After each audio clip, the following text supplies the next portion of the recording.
You're locked in with Atlanta's hottest hip-hop station. The Hype 87.3. That's right. It is your girl, TampaMystic, and we are live right here in ATL on the Hype 87.3. I got somebody with me today that I ain't seen in a hot little minute. Like, you know, straight out of Tallahassee, but you in Phoenix City now. What's going on, Quintin Tyevon? How you doing? I'm doing good. It's good to see you. Hey, man, I love being here. It's crazy enough, last time that we linked up, my artist name was Quintin Tarantino at the time. I still have you locked in as that. But you know what? Like we were talking about before we got on air, man, I love this culture. And, you know, we only get one life. Yes. So the real reason why I changed my name is Quintin Tyevon is my real name. So I just wanted to go by my real name. It's a dope name. Shout out to your mom or your pops or whoever gave you that name. It's a really, really dope name. But yeah, that's funny because I have it locked in as the other name, but I knew it was you. You know what I'm saying? I was like, okay, that is dope, man. So you've lived many different places. Yes, military brat. Yes, ma'am. Originally from Tallahassee. Yes, ma'am. How did that type of lifestyle, you know, having to move from place to place, you know, do you feel like that's helped you where you're at now? Of course, because being in the military helped me see different cultures. It helped me appreciate different things. And being in Phoenix City right now, I swear sometimes it seems like the smallest place on earth. You just see how a lot of people don't have appreciation for certain things because they were never privy to it. Yes. And you can't blame them. It's just that you see how the perspective can be misconstrued when you don't have those opportunities. So I'm blessed that my mom was in the military and able to show me the rest of the world through another light.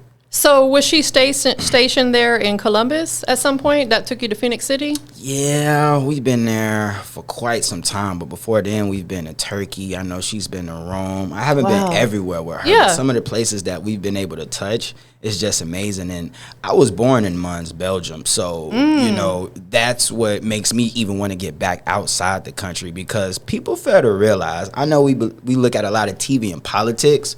But if half of these people who never left the country got the opportunity to leave, most of them wouldn't come back. I agree. My son did his basic training at Fort Benning. That's why I asked, you know, because I was back and forth there a lot during, you know, visiting with him. Right. But when he first left for South Africa, because he was training the soldiers there, he was Army as well, man, he fell in love with it. Like, you know, the culture is so different. And like you said, it gives you a new perspective on why people do things the way they do culturally. And I feel like we respect it a little bit more. Yeah, you treat people as people, man. I feel like when we come back to the U.S., everything is transactional. It's like, what have you done for me lately, or what can you do for me? And that's another reason why this culture that I love so much is in such a bad shape, because the things that we love and grew up on, even the things like, for instance, I watched the Wu-Tang documentary, and when we see stuff like that, we have to realize no money was involved in that story until they were able to make some. Absolutely. But now people watch it, and then they say, hey, I want to do this, and the minute somebody hits you to do something, hey, man, I charge this much. Yeah. How are you expecting the same results, but you're not willing to play the game the same? 100%. Listen, I agree. You know, like you said, it's all about, you know, people, what can you do for me? And then they don't appreciate it. When you do it for them, exactly, they can't even give you a thank you, no gratitude. It's like, and that's why it leaves people bitter, you know? Right. So you never wanted to follow your mom's path and go in the military?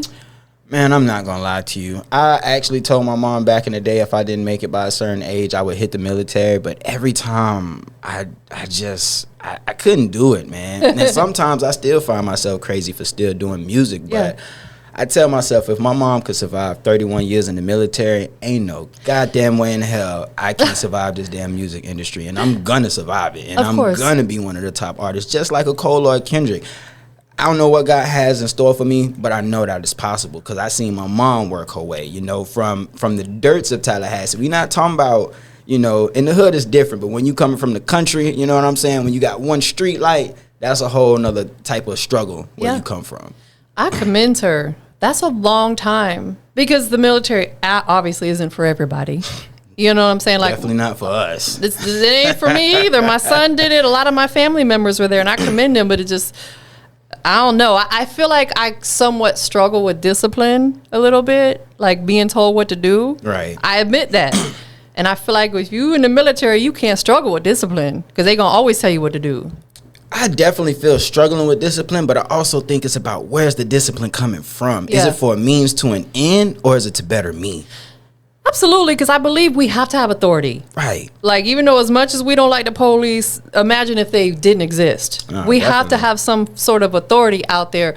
But and I'm not a bad person. I'm not out here doing no criminal stuff. But it's like on a minor level, like job wise. Again, I think that's why I'm an entrepreneur, because I don't want to have to someone tell me when I can go on break, when can I eat, what time you got to go to bed. I don't want that. But it's for some people. My son loved it. You know, it's just. And it sounds like your mom did as well. She spent 31 years. You said. Honestly, every time I had a conversation with her, she loved what she did as far as human resources and being able to help. She didn't really care for the military and the politics, but the fact that she got to help people through their careers, that's what she really loved, and the consistency of a paycheck. You know what I'm saying? And people think that people in the military are rich. That's not the case. No. It's just that they have a lot of benefits that the regular civilian doesn't have to pay for. Absolutely, 100%. My son used his GI Bill to go to school afterwards. You know, now he's disability because he has partial hearing loss. He hurt his back. You know, like, so there are definitely some downfalls to it as well, and he's still young. And so VA care is not that great. It is not. So absolutely. So you've been professionally doing music for about a decade now. Yes, ma'am. How would you say that your style over these last 10 years has evolved? Man, I've always made it a thing to make sure that I bring my soul to the record. So I just say I evolve with the times. I'm always looking for the next best thing that could make the frequency rise. Like, for instance, a producer hit me and be like, what type of beat do you want? I always tell him, man, just send me a pack. Make me feel something. Yeah. And I feel like that's how I'm able to grow. As the game grows, we feel new things. That's how I'm able to tap in and grow. I agree with you. I feel like hooking up with the right producer will absolutely pull something special out in you. Right. They're going to send you something that maybe you normally would not have. Like, I'm not going to rap on that, but they're like, no, go for it. And it could be your best record. Right. You know, so having you got your homie with you today who's the producer. You know what I'm saying? My guy Yavo, crazy enough, we got a record called Kid Cudi. And this beat, every time I play it for somebody, it's like, bro, I wouldn't hear you on that. Is it a Kid Cudi type of beat? Oh, no, nah. It's just, it's a reference, but it's a left field record that you don't typically hear me on. Yes. But I love it because when they hear it, it's like, but it sounds like you. And that's exactly what I'm saying. Working with a good producer like him is going to pull you out of your element, which I think is super important. So one of the things that I had asked you pre-interview was about like some of your big accomplishments. And you had said that you don't think you've really accomplished anything major yet, which is fine. It could take 10 years, it could take 50 years, whatever it is. But what are some of the milestones that you're still chasing? Man, honestly, it's hard to answer that question. Like I was telling my bro before we got here, I love the culture more than anything, and that doesn't have anything to do with accolades. In 2019, we were fortunate enough to sign a contract with a company I won't name, but they admitted, you know, it's just a German guy that sits overseas and just puts all the money into the most negative things. So it made me ask myself, what am I really looking to get out of this game? Because the people who receive the accolades, are they even somebody that you want to be like?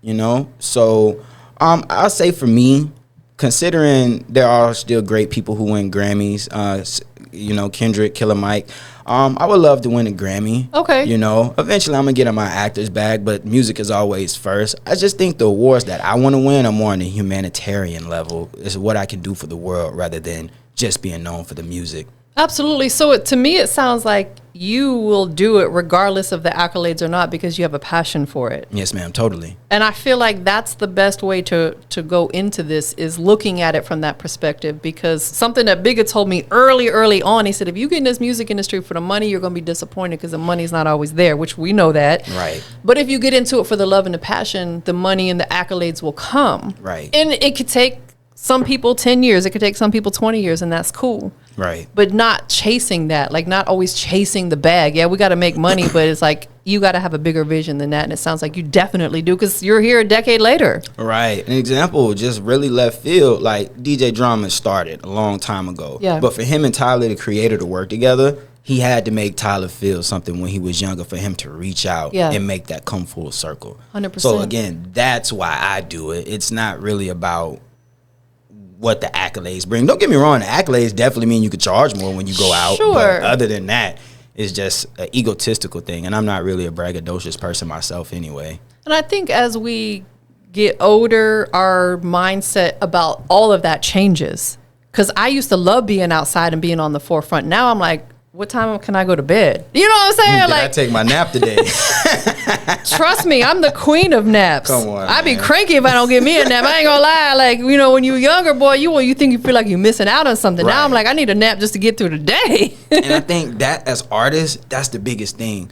We have to stop feeling like we're missing out on something, because if you feel like you're missing out on something, you're what's missing. Yes. So how do you bring that to the establishment? Well, and the thing is, too, as we get older, all those little things that we do add up. That's why people are dying at 40 years old from heart attacks and 50 years old because they didn't get the proper sleep, eat the proper foods. And trust me, I'm feeling it now. Like Right. now my digestive system isn't like the way it used to be. You know what I'm saying? Like little things like that, that when I thought I was younger, that I could do whatever I want, eat whatever I want, at 51 is catching up to me.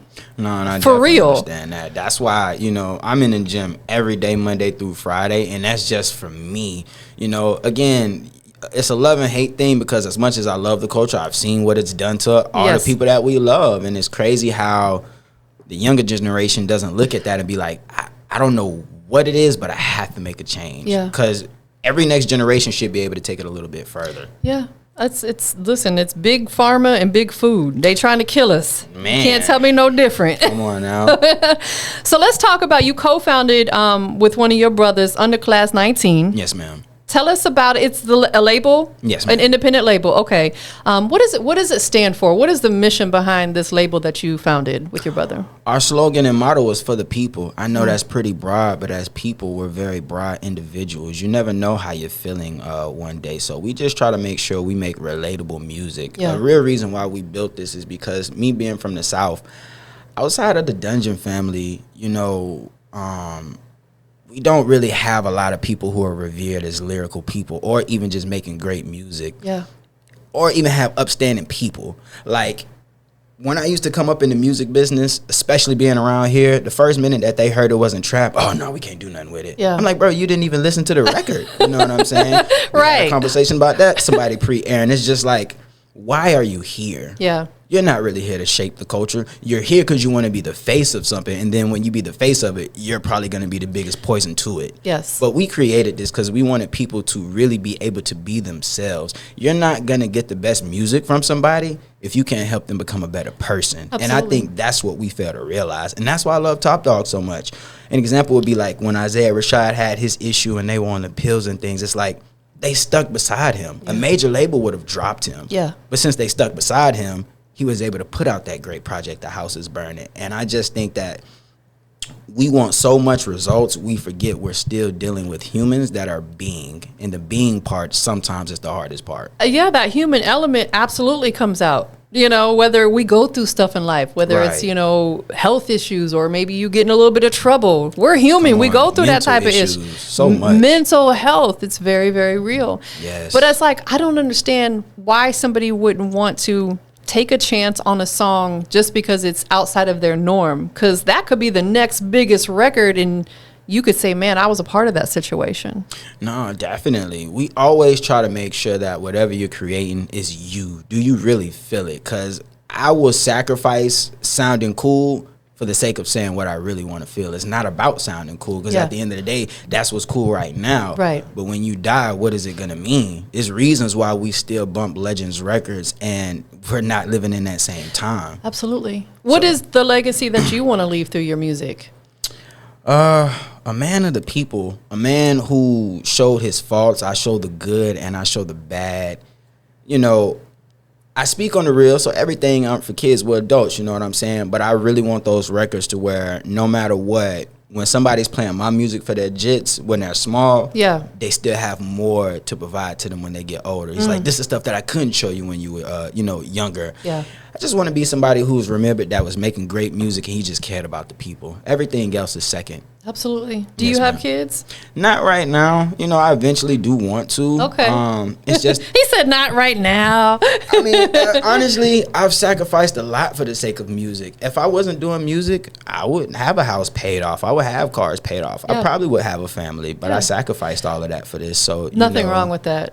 I just really want to make sure that when it does come to that time, I could be the man that I want to be and the father that I didn't have. So that's another reason why I haven't had kids yet. And I commend you for that. I commend you because I'm not a man and I can't speak for them, but from past situations, relationships, one thing that I've learned is a lot of men, if they're not where they want to be, like physically, financially, mentally, spiritually, their life is not whole. Right. If that makes sense. Definitely. Like, you know, you want to be a provider for your family. Exactly. You want to be a leader for your family. So in order to do that, you got to work hard first and then incorporate. So I commend you to me, you're doing it the right way. Thank you. I appreciate it. The hardest thing about this generation, and I do have a lady and I appreciate her so much. Yeah. The hardest thing about this generation is they want the complete product. You don't want to help, you know, build it up. You don't want to go through the marketing process. You don't want to throw stuff at the wall to see what sticks.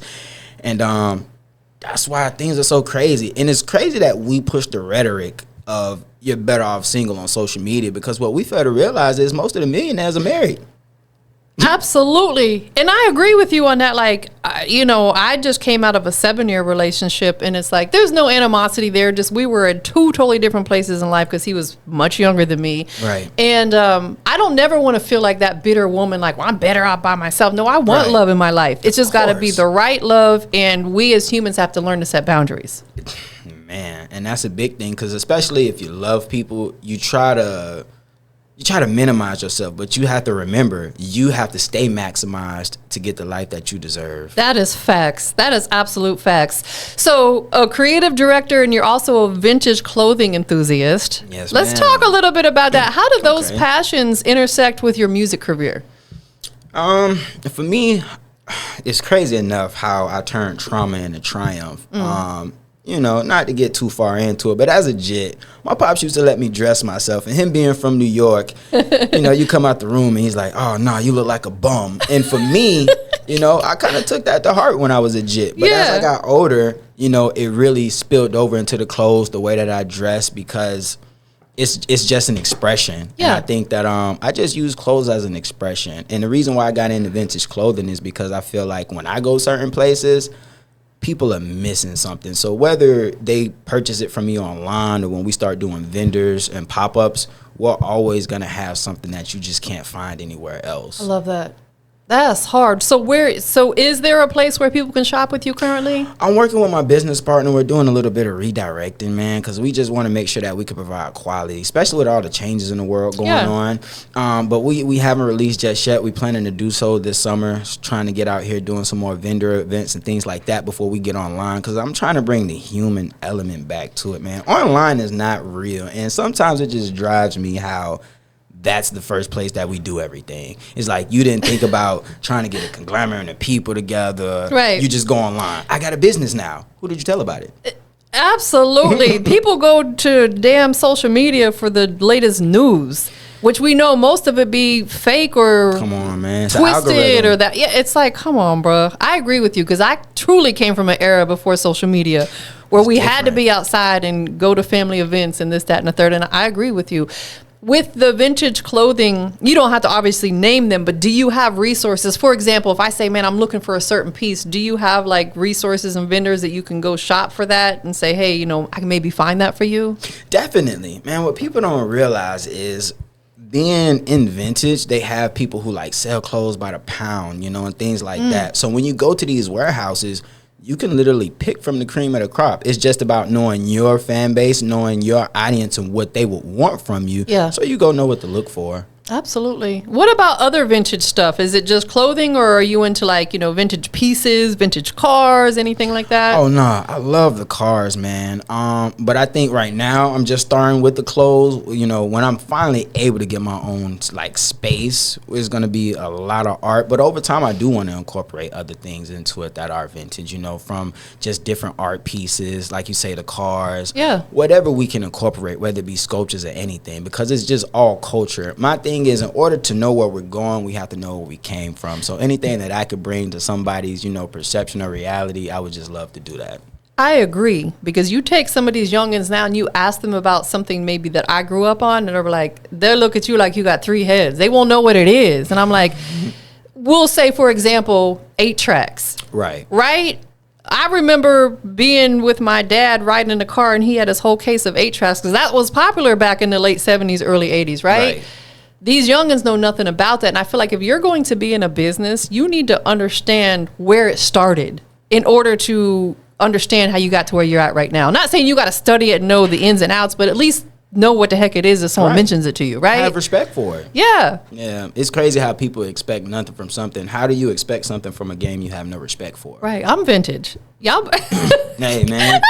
The older we get, the better we get. And people don't realize it's a blessing to be here. Man, I just have to say, I don't know how I felt if I wouldn't be able to be at this age. And I can't wait to see what else life brings to me as I continue to live it, you know? Do you disclose your age? Oh, I'm 31. I don't have no issue with it, man. You young. You young. Definitely. But, you know, going through almost a decade of depression from dealing with the music, dealing with personal things, I feel like even though I'm the oldest I've ever been, I'm the youngest I've ever been, because it's just something that I just want to live more than I ever have before. Yeah. Listen, and the thing is, like you said, it's a blessing. Each day we wake up is a blessing because, like, my sister lost her life at 41 from cancer, you know, and that was so difficult because to me, 41 is very, very, very young, you know, and it's like I'm beyond that age, so I feel blessed. And then something I seen, it was one of the Wayans brothers who said, because he's around my age, he's 53, 54, somewhere in there, and he said that in reality, we probably got more years behind us than we do ahead of us. Right. And it's like, that's a wake-up call. Like, dang, I probably do have more years behind me than I do ahead of me. That's what makes me like want to wake up every day and just be great and love life. Right. Man. We have every opportunity and it's right in front of us. And I gotta say, I really commend and respect you, because I remember I seen a post when you said your sister passed. That's why you colored your hair red. Yes. And, you know, things like that is keeping her alive. That's what really matters. And that's what I say, that's the best part of being human. Yes, absolutely, because we can somehow still live out their legacy. Yes. You know, thank you for noticing that too. Oh, come on. Because that meant a lot to me. Absolutely. So, you know, let's talk about a little bit on mental health because it's very important to you. Yes, ma'am. How has your journey influenced, you know, like your mental health journey? How does it influence your music that you put out? It influences it heavy because a lot of my song titles and things like that, although I don't just outwardly say it, come from those positions. Like, I feel like my biggest project to date, aside from Homecoming, my latest one was No Self-Pity. And in order to produce that project, I had to sit with those emotions. I really had to. It almost felt like I was rooted in it. But when I was able to come from it and able to create that project, I knew it was for a reason. So nowadays, even when I get in my spurts, I try not to be as down as I used to, because I try to remember it's for a reason. And sometimes you're the messenger. And being in that gym helps. Definitely. If I don't go to the gym, sometimes, like I said, I'm Monday through Friday. If I miss a day in the gym, I don't feel right.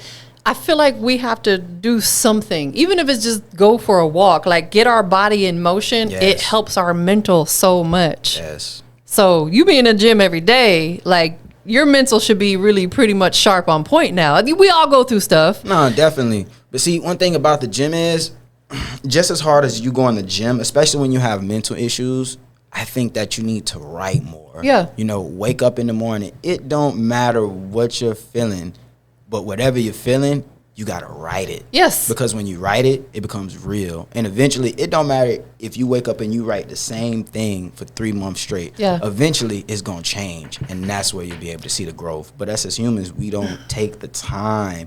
Like, I was telling my girl not too long ago, I was like, why don't people make 5 and 10-year plans anymore? We only, what we doing in the next 90 days, the next 60 days? Right. What happened to 5 years? Are we not looking to build the world better than how we came into it? Yeah.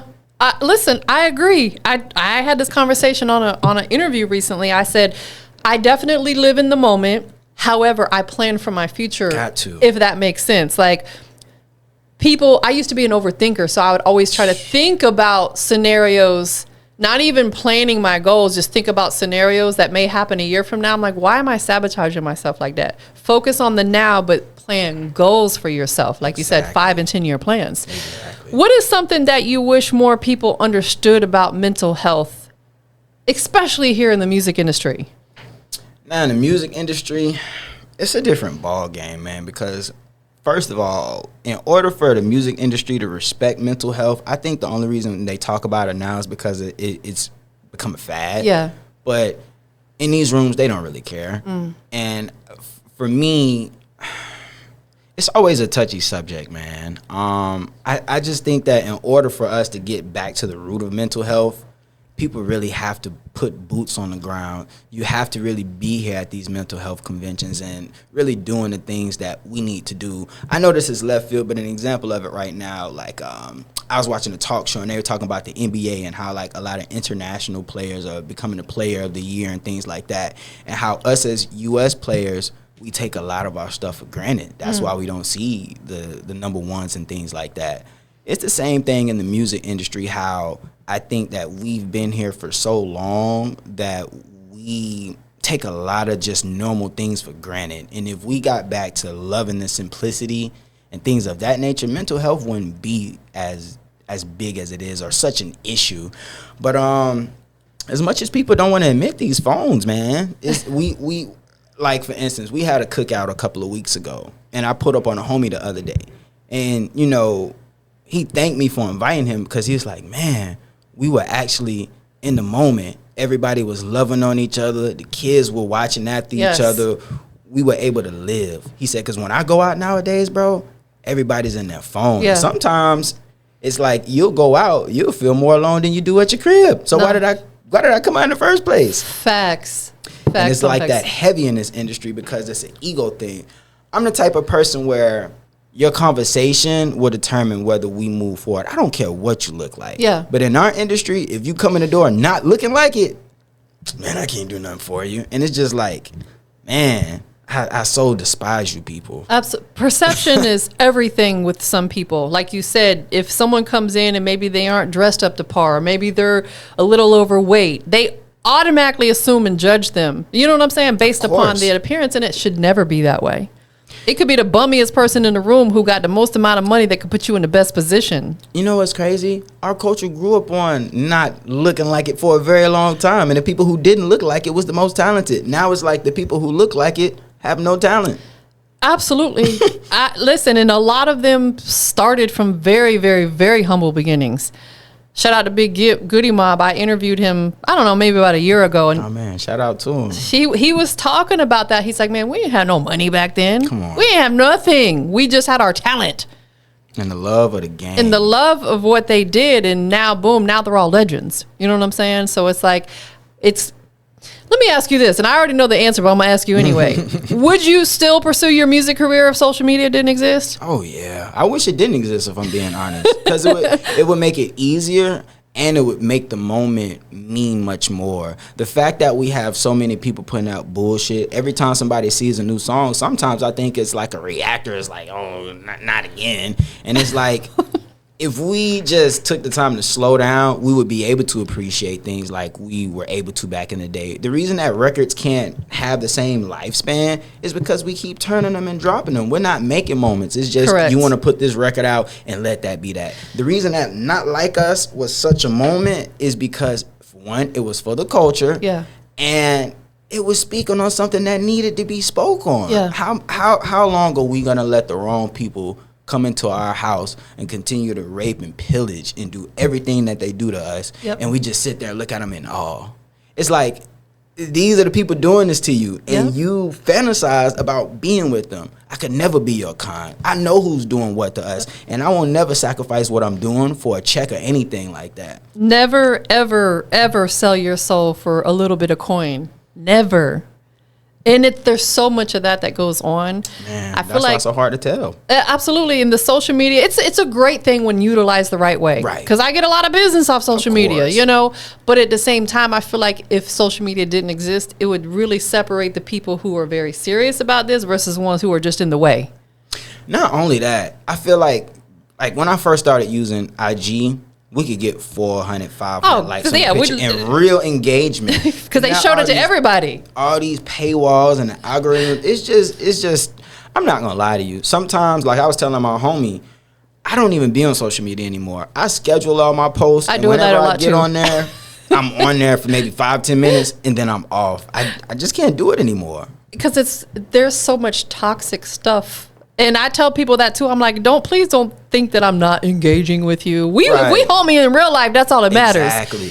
It's because I don't spend hours and hours on there. I go on there a couple times a day, check my messages, making sure I'm keeping up with that. I schedule a lot of my posts, like you say, but then I go on with my real life. Man, me personally, I've seen social media change people's whole makeup. Oh, like you're not even the same person that I knew. It's like at first they're like, no, I'm just doing it for social media, and then a year later, that's who you really are. That is facts. And we'll say this, and we're going to want to move on and talk about your project. A lot of women are completely altering who they are to please a bunch of people that don't even know or care about them. You know what I'm saying? Half these people don't exist because they're bots. Exactly. So let's talk about your project called Homecoming. Yes, ma'am. What does that title represent for you? Well, you know, the HBCU culture is big, man. Homecoming, I feel like it don't matter where you are. If you go to a HBCU, it's a very big thing. Yes. And I just wanted to pay homage to that. I love it. You know, on the project, I feel like if you coming into college, then you can kind of relate. You know, it's coming in hot, and college is a new life. You don't know what is expected of you. So, you know, it's the supply and demand type thing. You know, going into parties, you may fight, you may not. You know, you got to protect yourself. So it's really a story there, but I want everybody to have their own making. I'm actually coming back with a deluxe, though. Okay. And the reason I'm doing that is because, again, the first part of it was more so about the HBCU experience and to get the ear. This next part is about a personal experience of, you know, coming back home to yourself. You know, so That's deep. I'm interested to see the feedback that I get. I got great feedback from what I put out at first, but now I'm really ready for people to, you know, address this stuff. When you hear my records, I want you to find something within yourself that you didn't know was there for you to address, so you can move past that. That's how you gain your most organic fan base, is when people can relate to the things you're talking about and resonate with it. Right. Let's talk about this single, because we're going to play it in just a minute. It's called In Heat. Yes, ma'am. Out now. What's the story behind this track? It was actually a real record, man. You know, before I met my woman, it's just having that 24/7 person, that person that you can call on at any time and you know is genuine. Yes. Like, I know us, like, everything moves fast, so you can get exhausted. But having that person that you can call at any time is priceless. And I agree. think so many people don't have it. They don't understand how valuable it is. Yes. And I think I just wanted to make that record so people could, even if you've never experienced it yourself, you might be able to tap into that frequency, and one day you might find that person, you know? Absolutely. And when you do, hang on to them, because there is nothing out there. There ain't nothing out there. You said you're 31? Yes, ma'am. You and my son are the same age. Crazy. And he's married, got a beautiful wife, and that's something I always instilled him, is like, when you find your wife, keep her. Yes. Be good to her. And of course, it's got to be reciprocated from her side. You know what I'm saying? Of course. Because real is rare, and there's nothing really good out there. There are a few hidden gems left, and that's about it. Right. I think that for me, I always told myself that no matter what, this life, I control it. I have full control. So if I want to meet somebody who needs to be at a certain level, I have to tap into that frequency. No, that's facts. And a lot of people just don't want to do that work, man. It's hard. Trust me. Yes. A lot of things that are good for us as people feel totally like bullshit in the beginning. Like, bro, why am I even doing this? Yeah. But when you do it, what you feel on the other side is amazing. Like the gym, for instance. My first 2 weeks when I got in there, throwing up, barely being able to walk out of that guy. But now I feel like Superman. No, facts. You got to just stay consistent with. That's with anything we do in life, right? Because it will get better with time, and then you appreciate it when you start seeing them results, right? Right. Absolutely. So we do got the record loaded up. Before we check it out, where can people follow you on your social media? You can follow me everywhere at Quintin Tyevon. You can also follow the Underclass team at Underclass XIX. Man, anything you want to know, tap in. We're very responsive. Can't wait to, meet you and chat. Absolutely. Who do you want to give thanks to for loving you and supporting you through your journey? Man, I know everybody said, but God first. I got to thank my mom. I got to thank my lady, the whole Underclass team. Shout out to my boy Yava for pulling up. I think people, they really underestimate the power of just having people that be there. Agreed. Shout out to my boy Ree, my boy Chef Cam. There's so many people to name, but I love y'all, man. I wouldn't be in this chair if it wouldn't be for the people that I just named. Shout out to yourself, too. Oh, yes, ma'am. You're a dope dude, man. Shout out to you, too. Thank you. Absolutely. And thank you for being here today. Thank you. Humbly appreciate that. Thank you for the opportunity. Of and course. Not just the opportunity, but a real opportunity to speak on something, because a lot of these podcasts now are just clickbait, or they're trying to figure out, hey man, what's the next best question on on social media to ask, so it doesn't make it doesn't seem personable. So I really appreciate you and what you do for the industry. Of course, and I agree with you. I'll never, like we were saying earlier about selling your soul, I'll never do this for clout. I do it because I truly want you to tell your story and your journey. It's not about me, it's about you or whoever's sitting here with me. So thank you. Thank you. Absolutely. Let's get into this record, though. Can you introduce it for us? Yes, ma'am. Ladies and gentlemen, this is In Heat. I hope you love what you hear. Y'all stay tuned for it. You're locked in with Atlanta's hottest hip hop station. The Hype 87.3.